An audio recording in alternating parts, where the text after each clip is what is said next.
Today I want to talk a little bit about the raw food diet, and I know I've talked on and off about this over the last year or two since I've been delving right into it, but So what we have here today, we have Fran, who actually lives around the corner from me in Brisbane, Australia, and today I'm going to give her my opinion on Fran's raw journey and why it's so common for people to blame sugar for their problems when actually it's the fat.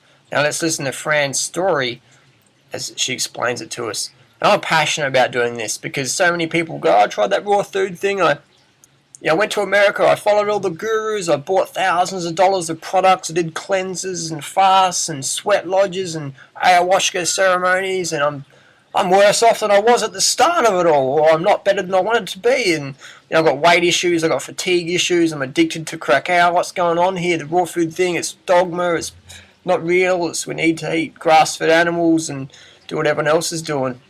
And that's why so many people in the raw food scene go full circle back to the standard Australian, standard American diet with the inclusion of organic foods, and they think it's different. But anyway, so let's hear what Fran's got to say.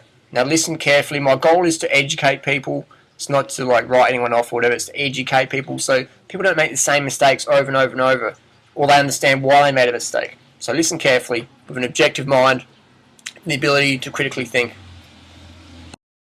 something's kind of shown itself to me in my life that I really thought it was a good idea to discuss and talk about in this video and see what you guys think. So as you probably know, I have a very, very sweet tooth. I've always had one. I remember even when I was a little kid. Here's the biggest mistake, the first mistake, and the most popular mistake is, I've got a sweet tooth. My teeth are sweet, I'm addicted to sugar. I'm a sweet tooth. It's bad. It's sort of my personality. I need sweet foods. I'll tell you what, there's not a single person on the planet who doesn't enjoy sweet foods. And even if people say, oh, I eat mostly savoury, I don't eat sweets. You open up their pantry, you go, oh, there's chocolate in here. Open up the fridge, say, oh, there's ice cream in here. There's sweet yogurt in here. Oh, wow, there's lollies and candies and cookies and biscuits and cakes and all sorts of things. You don't like sweet foods. Oh, I don't eat those. That's right, you have them in your freezer in case the burglar breaks in your house and has a sweet tooth. Because we live in a society where people aren't proud to be sweet tooth people. In actual fact, every cell in the human body runs on glucose. So be proud of your sweet tooth. Embrace it as part of your human physiology. So when I launched myself into a raw food diet for the first time, being 100% raw vegan in the beginning of last year, so that was January last year, I was eating a lot of desserts and a lot of fruits. I was eating desserts probably 2-3 times a day easily because I just love them, and I thought it was kind of healthy. I thought agave, then I didn't realize that agave was so high in fructose, and I was having a lot of agave thinking, yeah, this is great, it's healthy, I can eat it. Plenty of honey and loads of dates, so I was having a lot of sweet food, a lot of the sugars. So Fran totally forgets that most of the calories coming in these sweet desserts actually come from fat, and the rest come from refined sugars, and occasionally you have a few recipes with dates. So Fran was quick to assume it was the sugars in the fruit, when in actual fact she's consuming refined sugar in honey and agave, and consuming a whopping amount of fat. Most raw fooders, especially newbies, they consume over 60% of their calories from fat. People say, Harley, no, that's not true. I'll show you one of the most popular raw food recipes out there. It's banana macadamia nut fudge cookies. And we've got a cup of raisins, 1 cup of walnuts, 1 cup of macadamias, a cup of bananas. So people might think, oh, that's all fruit. There's lots of fruit and there's a bit of nuts. Let's do the caloric breakdown. Again, my intention here today is to educate. So we have all the calories. Chronometer is a great little thing to download. And if you look at here, we have over almost 70% of the calories coming from fat.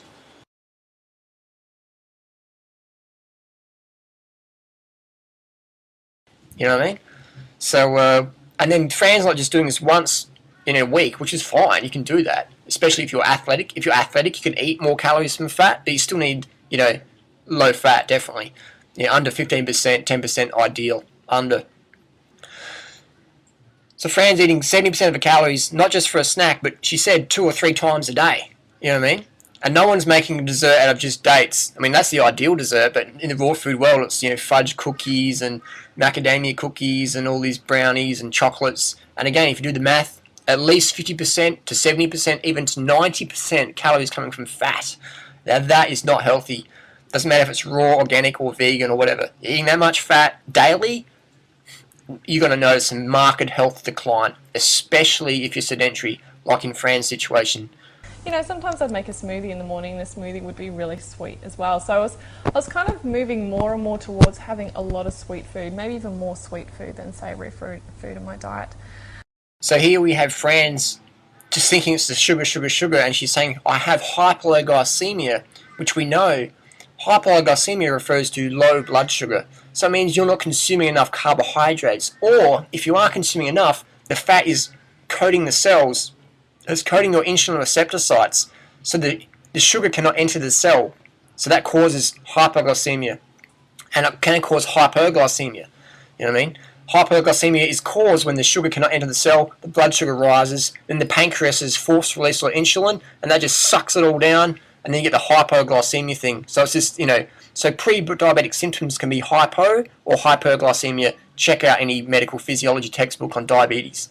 So what we have here is, Fran's eating, what she thinks is high carbohydrate, when in actual fact it's not. It's just because she's sweetening her fat with sugars. She thinks it's a high carbohydrate diet. But if we look at it just like I said before, in those desserts, and she'll be getting most of her calories from those. So I'd put money on it. Fran's getting at least 50, if not more, % of her calories coming from fat. And that recipe we have here, that's almost 70% of calories coming from fat.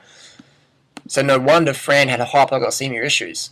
And no wonder, she looks like she could be an elite marathoner, but she's not fit at all. She's not, cardio fit, and because that doesn't have the energy to train. There's a difference between being able to sit still and having energy versus physical energy where you can actually go out there and train and be quite fit. So that's why we see a lot of raw food gurus promoting the anti-fruit thing. None of them are fit. People say, but Harley, what about Gabriel Cousins? He can do like a few push-ups. Let's have a look what Gabriel promotes. It's going to move a little fast. Our biggest concern, quite frankly, is people getting insulin shock from getting off insulin so quickly. The diet that works. Hang on, now listen real carefully to what Dr. Gabriel Cousins is about to say to these diabetic patients. Listen real carefully now. Best is a high fiber, high carbohydrate, low protein, low fat diet. That's the diet that works the best. Hang on, did I just hear right? Did Dr. Gabriel Cousins just say high fiber, high carbohydrate, low protein, low fat? Nah, I heard wrong, didn't I? Let me rewind that.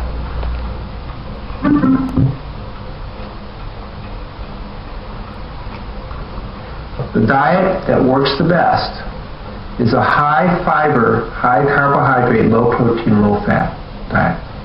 That's the diet that works the best. So there we go. Gabriel Cousins even admitting that a high carbohydrate, low fat lifestyle is best for blood sugar issues. But then in his books, sometimes he says no. And Gabriel Cousins, he changes his mind like he changes his cactus plants, and that's fine. Gabriel's a great guy, but it's good to see how confused some people are. Whenever someone says, "Oh, no one program works for everyone," that doesn't work. But I don't really know what does work. Just go and see different homeopaths, naturopaths, psychopaths, doctors and stuff, and just get different opinions. And I don't know, just keep looking, keep searching. It's like, how long do we have to search, really? Do we have the rest of our life? Or can we just, boom, get it together and follow the one program that all humans thrive on? High fruit, low fat. If you want to eat grains, eat your grains. But high fruit, low fat, vegan, boom, it works every time. The thing is, we don't live in a society where that's supported. If you sit down and have 3 bananas, people go, they start freaking out. But if you make a little raw food dessert with 2,000 calories in it, and it's, just fits in your plate, and you eat that, people don't really know how many calories are in there. They just go, oh, you're having a reasonable portion amount, that's okay. But if you have like half a watermelon with 500 calories in it, people go, half a watermelon? You're overeating! You know what I mean? So we don't live in a society where it supports the 811 style, the fruit eating style, and I accept that. That's the main reason people don't do well on it, is because they undereat, because they listen to the status quo. They don't understand calories. You got to count calories so you're getting enough. Otherwise, you'll obey the status quo portion sizes. You know what I mean? If I obeyed my conditioning from the past, I'd only eat 3 bananas per meal times 3 meals a day, it'd be like 900 calories a day. Can you imagine 900 calories a day? You know, and people are doing this in the raw food scene. They're eating 900 to 1500 calories a day. They're getting dropped off the deep end in a couple of months and going, oh, I tried that raw food thing. I was mega disciplined. I was eating so much fruit, even though it's only 900 to 1500 calories a day, eating so much fruit. And everyone sat around me and said, I'm eating too much fruit. And, you know, no. And you ask them, how many calories did you eat? Oh, heaps. You know, it's like, how many did you eat? I don't really know. I don't count calories.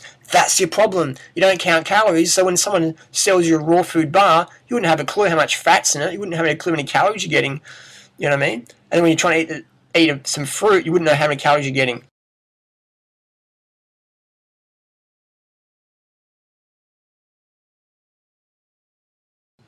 So then you wonder why you have hypoglycemia or weight loss issues or weight gain issues or whatever, or inability to maintain, sustain and obtain high fitness levels.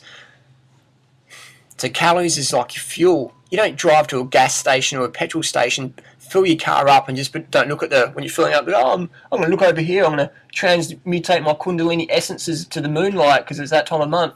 You look at how much fuel you're putting in the car. So why not do that with your body? Why not go, okay, I've had 2,800 calories today, actually you need more than that. I want to keep eating until I get my target. Because society says not to do that. Society says, just stop when your plate's empty. Don't go back for seconds. You're a pig. Just cram as much high-fat grease food on your plate. And if you're raw food, to do the same. Cram as much high-fat grease on your plate and just have one plate. Just pile it up as much as you can. Make it so caloric dense that it's just a small portion. No one's going to give you any crap for eating your real foods. So that's why people don't succeed on like an 811 style program. It's so natural, but we live in such an unnatural society. People were like, they freak out at how much you actually need to eat. You know, like, I've got a friend who's a zookeeper and he looks after the chimpanzees and some bonobos, and I said, you know, will they eat 30 bananas in a sitting? And he's like, mate, they will keep eating until the food is gone. You know, they will keep eating and eating and eating, and eventually they'll just stop. And that's what we do. We feed them as much as they want. And I said, do you have any fat chimps? He's not, they don't get fat on fruit, man. So the chimps in the zoo eating as much as they can get, they're not getting fat. Simple as that. So it's the same with humans. Eat as much food as you can, learn your calories so you can dissolve your whole dogmatic, I should be calorie restricting, breatharian, anorexic, bulimic paradigm. You know, literally, metaphorically, metaphysically, dissolve that and get into understanding how many calories you need. And if you're an adult, it's going to be 3,000 calories a day plus. When someone yesterday in the forum is saying, oh, I'm really skinny and I look anorexic, and there's statistics for anorexic, their height and body weight, their BMI is like under 17.5, and I'm like, you're not going to build your body on 2,500 calories a day, man. You need at least 5,000 calories a day plus, you know what I mean? Plus. You can't, read The Human Biology of Starvation by Dr. Keyes,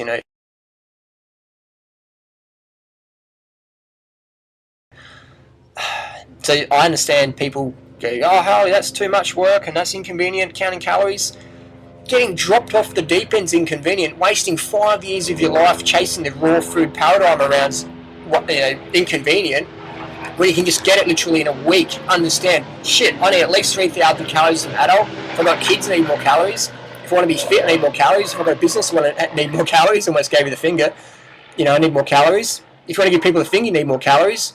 If you want to be passionate, live purposeful life, you need more calories. If your boss is a wank, you need more calories. If you're getting harassed by people like me, you need more calories. You need more calories, calories, calories, calories. Fruit's the best source. Eat as much as you want. And whenever you cut your fruit intake, man, you cut your life. When you cut your carbs, you cut your life. Why? Because you cut your glycogen. So people are all about breatharians. That's a whole other video, man. Breatharians is absolute bullshit. It's anorexia in the health food scene. So that's another video. I won't get into that now. Let's continue on with Fran's raw food journey.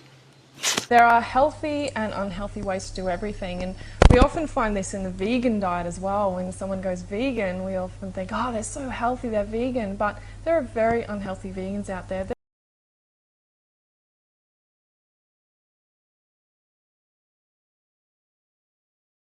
There are vegans that eat high sugars, high carbohydrates, and high fat, so they really get into the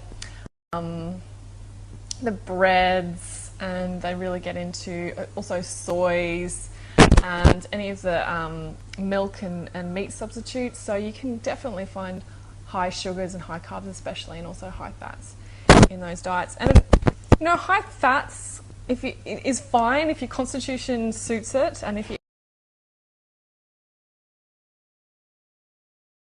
eating high fats that are good. So I'm a little bit hesitant saying that, but then there are, you know, there's good and bad of everything. There's this duality is everywhere in life, so there's always going to be the exact polar opposite of it. So what Fran's done is she's just, you know, contradicted what she says. Now she's aware of that. She's confused, and she gets to the whole thing. Oh, there's no one program for everyone. Just do what works for you. I mean, I'll say you can't do high carbohydrate, but I don't really know. And that's right, because all the successful long-term vegans, what do they have in common? This applies to raw fooders as well. They eat a crap load amount of their calories from carbohydrates. 80% of the calories coming from carbohydrates plus. You look at the China study, Dr. Neil Barnard, Dr. Ornish, Dr. Esselstyn, Dr. McDougall, Doug Graham, Ruth Heinrich, all these raw food, vegan promoters, athletes, successful people eating at least 80% of the calories coming from carbohydrates. So when you're, and that's why Fran isn't a vegan, because her paradigm is like, you're vegan, you can't eat too much carbohydrates, and that's why vegans who go on low carb diets, they get dropped off the deep end, and they write books about it, like Leah Keith, you know. So carbs are your friend, fruit's the best, you know what I mean? I understand, not everyone wants to eat fruit, fine, eat with you, whatever carbohydrates you prefer, but don't let anyone tell you that fruit's bad. The main problems people have with fruit is they eat it too fast, they eat it unripe. Most people don't want to know what a ripe banana looks like. They think the spotty bananas, the rotten bananas. They eat citrus way too tart. Citrus should be sugar, sweet. People avoid dates, or they have 1 or 2 or 3 dates, think, oh, that's enough, you know. So those are the main problems of fruit consumption. People don't eat enough of it. They eat it unripe. They eat it too fast. They dehydrated, and they just eat fruit when they should be drinking some water. So again, I've covered this a lot in detail in my other videos, so just refer back to my channel and check it out. Let's listen to more what Fran does. And then there's the opposite, the other end of the scale with the raw food diet, which is so many desserts and so many sugars and so many high glycemic and high fructose fruits in the diet, which can really unbalance the body. It can create more candidas, fungus, yeast and molds. It can do that whole sugar spiking thing, which happens so easily with me. So Fran's convinced that she's, you know, tried the high sugar thing. It did not work. What Fran actually did was do the high fat thing, as I just explained, with the calories coming from those little recipes. At least 50 to 70% of calories coming from fat. That is not a high carbohydrate program. That is not a high carbohydrate program. That is a high fat program. Once your calories are going over 20% of calories from fat, you're eating a lot of fat. You're eating too much fat. And if you're in Fran's case, where she's not too athletic, you should eat a lot less fat, because your fat gets processed through your lymphatic system, and if you're sedentary, your fat's just slodging around in your blood, thickening your blood, lowering your oxygen uptake, absorption, and transfer to your cells, and life sucks. And then you eat something sweet again, which is just like a macadamia nut cookie or a chocolate raw brownie, and you think, oh, it's the sugar making me feel shit. There's actually the cacao just thrashing your adrenal glands. It's all that fat, all that nut fat and oil just sludging around your system. Then you think, oh, maybe I need to eat animal products to get some energy because I'm pretty tired, and yeah, you know. So again, so Fran is like the other people go, I tried that high sugar thing, they tried the high fat thing. Or if people go on the 811 program and you ask them, how many calories a day did you eat? Oh, heaps, man, heaps. How many? I don't know, I don't count calories. So you're under eating then. No, I was eating heaps. My grandma said I was eating too many peaches. You know, my next door neighbour said I was eating too many watermelons, man. So you were under eating then. Oh man, you're judgmental, man. I'm out of here. You guys are crazy, man. Like, what's with the heaviness, man? It's just peace and love and prana, man. That's what happens when people get like undercarbed. They get all like floaty, airy, fairy, spiritual, spacey, wacy, tripped out, kundalini, chakra balanced and imbalanced. And then when someone tries to help them, they get all like, take it personally. So again, critically think, eat enough carbohydrates so nothing you take personally. As soon as you start taking things personally, especially when people are trying to help you, then you know you haven't had enough carbohydrates, then you can't hydrate and you can't sleep properly. So let's listen to more of Fran's journey. In Arizona as well, about dehydrated food. If you remember, I might link to it underneath this video on my blog, how I was eating tons of dehydrated food because I was traveling. It was easy to carry around, and when I was at the longevity conference, I was eating lots of dehydrated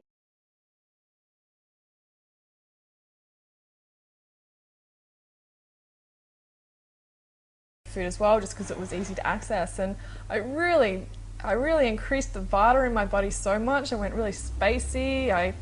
My digestive system went completely out of whack, and I just didn't feel quite right. And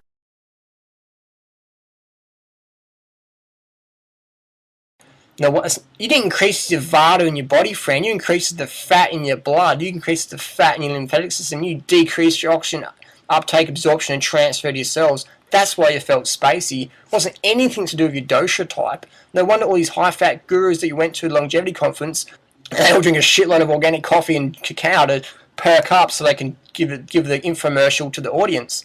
So again, it wasn't your Vata type, your dosha type, your pitta type, whatever. Eating too much fat, clogging your lymph system, clogging your blood, sludging it out, can't think, boom, easy. So all you needed to do was get rid of all your crackers and nuts and just hit the fruit and greens, get sufficient amount of calories, keep your diet under 10% total calories of fat, learn calories, it's grade 2 maths, and you will smash it.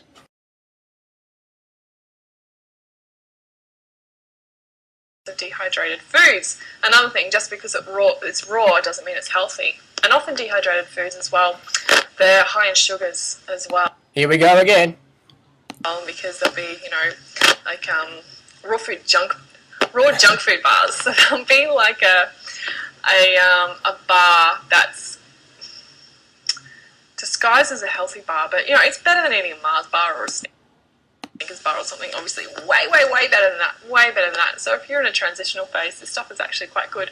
But again, my problem with transitional food, I don't call it transitional food anymore. I used to. I call it smashing yourself off the raw vegan bandwagon food because it's so high in fat, low in carbohydrates, but it tastes sweet just because it had refined sugars added to it.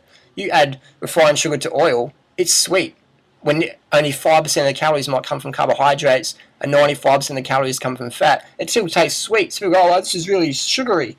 You get 95% of calories coming from fat. So people have these raw food transition foods, and I don't call them transition because people, what they do is they get hungry and they go, I want some bread, so I'm going to have raw bread.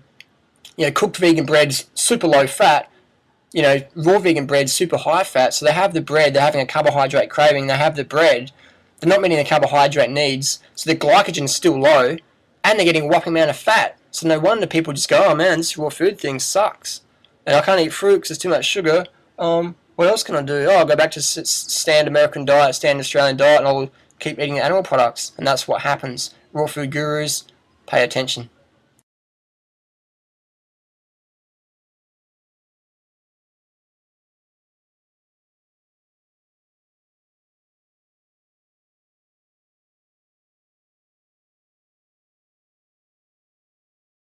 Again, friends of the mindset, fat's good, it's cool, and sugar's your problem. So what if Fran doesn't get out of this mindset, this paradigm, she's just going to destroy her health, have constant cravings, emaciation, binge-prone depression tendencies, chronic fatigue, stimulant dependence, questioning of vegetarian or vegan ethic or whatever she's choosing, and just confused and at the will and at the whim of all these marketing gurus out there who know exactly what they're doing, man. These guys know exactly what they're doing. They promote the low carbohydrate diet, and then they come in with all these anti-venoms and elixirs and superfood symptom cures like stimulants like maca, cacao, reishi, ayahuasca, MSM, animal products, deer placenta, ant extract, colostrum, all these things to try and help people snap out of the fat coma, the carb deficiencies, the glucose exhaustion, because they're eating low carbohydrate diets.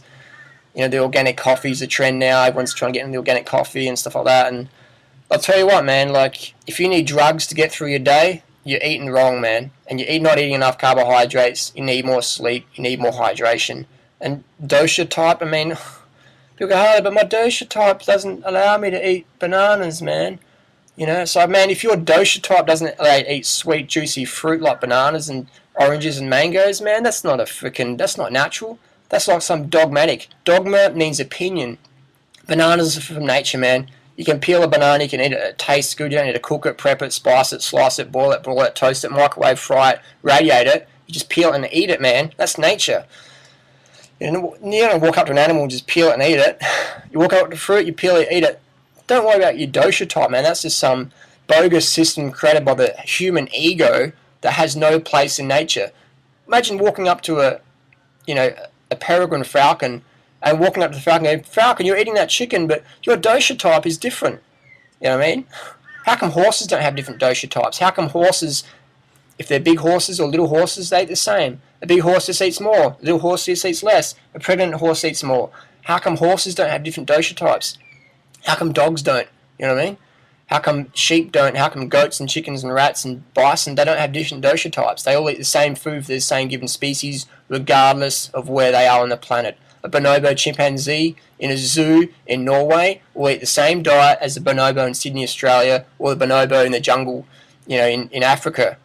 The exception being maybe different variety of plant foods, but they will have the same amount of calories, the same caloric ratio nutrients of carbohydrates, proteins, and fats. Exactly. The chimps in the zoo in Norway don't get fed mustard seeds, sardines, and brown bread, because that's what's local to that region. They get fed what physiologically designed they're adapted to. So changing your diet because of what some book wrote, that's dogma. Changing your diet to what your physiology speaks to you with your hands, teeth, claws, digestive system, and your heart above all, that is not dogma. That is physiology. That is fact. Follow your heart. Follow your sweet tooth. Get rid of the fat gurus selling you bullshit and start listening to the common sense. Thanks for watching.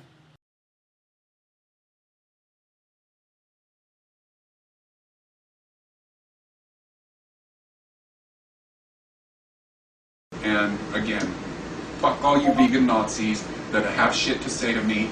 I don't fucking care what you say, lies that I am God. We are God, all of us. Fuck you vegan Nazis. Last video I did, I realized I forgot a major important ingredient in the chicken tartare, and that is royal jelly, because that gets rid of all the possibility of bacteria and all that stuff.